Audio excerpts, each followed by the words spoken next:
Well, guys, it's been a few weeks, but let's talk about what's on sale this week. First, we got Bloodstained Ritual of the Night on Steam for $9.99. This is a great spiritual successor to the Castlevania Symphony of the Night and the Igarashi Castlevania games. In fact, Koji Igarashi did a good job working with Inti Creates and created a really great game. Moving from Steam, we'll be going to Fanatical, which has two games I saw on sale that I recommend. First is Blaze Blue or Blaz Blue for $1.99. Now, this is a pretty good fighting game. It did come out several generations ago during the Xbox 360's era, but the graphics have held up really great, and it shows why Arc System Works can certainly take on Capcom.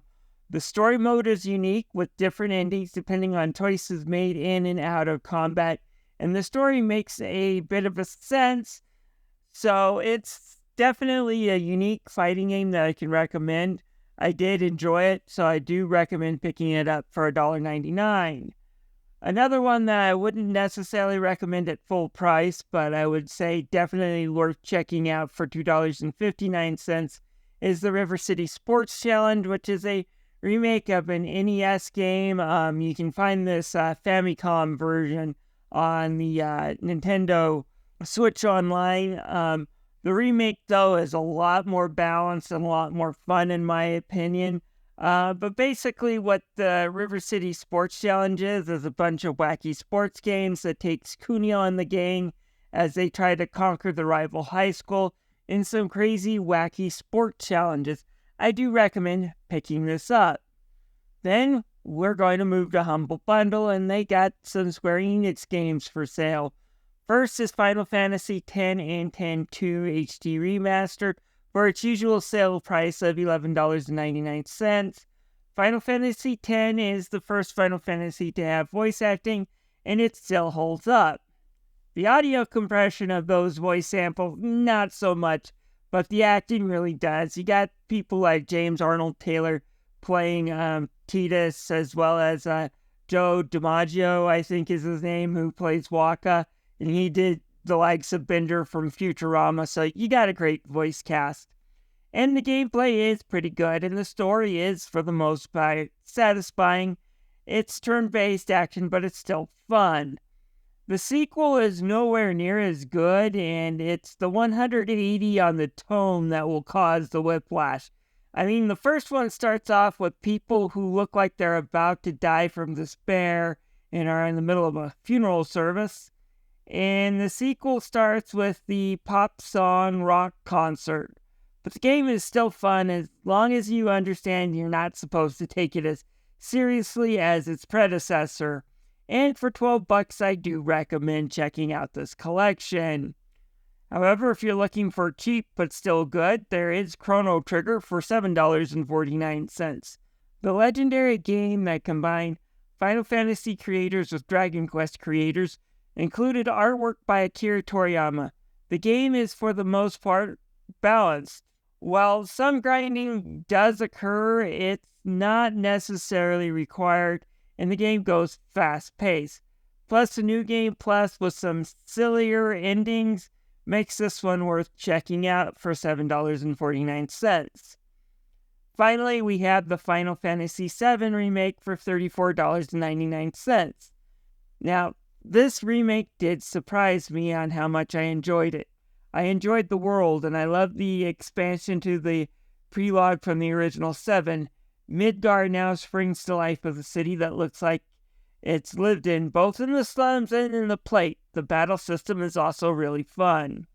Finally, last and certainly least, it's Epic Games, which is the only place, unfortunately, on PC to find the Kingdom Hearts series.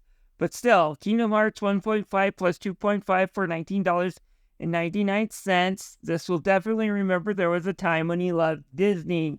Basically, this one has 4 really great games. Kingdom Hearts 1 has our protagonist Sora isekai'd from his own world to several other worlds based on Disney movies, looking for his friends and set to bring balance back to both dark and light when he got a magical key Throw in Donald and Goofy, who will be accompanying them, and you got a really fun game. The sequel, Chain of Memories, isn't a bad remake of the Game Boy Advance game. This one is going to be either love it or loathe it, and there is no in between. If you can understand the card system and don't mind a bit of grinding to get the good stuff, this game can be rewarding. But if you can't get into the card system or you don't have the patience to grind to build a good deck, well, you're not going to be in for a good time. I can understand both sides. Then we get the legendary Kingdom Hearts 2 Final Mix with extra cutscenes and content not found in the original, plus a metric ton of new content compared to the PS2 original. Definitely a great time. If you go and try to 100% complete everything in that extra content, expect about a 70 to 80 hour game. Then we get Kingdom Hearts Birth by Sleep, which is a good game with some awesome mechanics. It's just kind of a shame it's a bit on the short side. Technically, as in order to really beat it, you have to beat 3 really short JRPGs with different characters, but it's still fun. Then we get Kingdom Hearts 2.8 for $23.99. If you really want to play Dream Drop Distance, then I recommend this one. Other than that, there's not much here in this collection. The good news is Dream Drop Distance is a really fun game. Basically, we have Sora and Riku travel into the world of dreams to acquire the power of awakening to save the characters who were lost in Kingdom Hearts Birth by Sleep, only to fall into one of Xehanort's traps. It's still a fun game with lots of interesting worlds, including the likes of Tron and Fantasia. The other problem I have with this game is that the second game in this collection is just a really short tech demo that can be beaten in 2 hours. Still, it has a decent story with Aqua, and the movie, although better than the 1.5 and 2.5 cutscenes, it still isn't what I would call entertaining. Finally, on Epic, we have Kingdom Hearts 3, which also comes with its DLC for $24. And it's, from what I played of it, pretty decent. Basically, you're out to finish the story Sora started, defeat Xehanort once and for all, and stop him from trying to get the Keyblade Wars started, as well as save Sora's other self, Roxas, and restore his predecessor.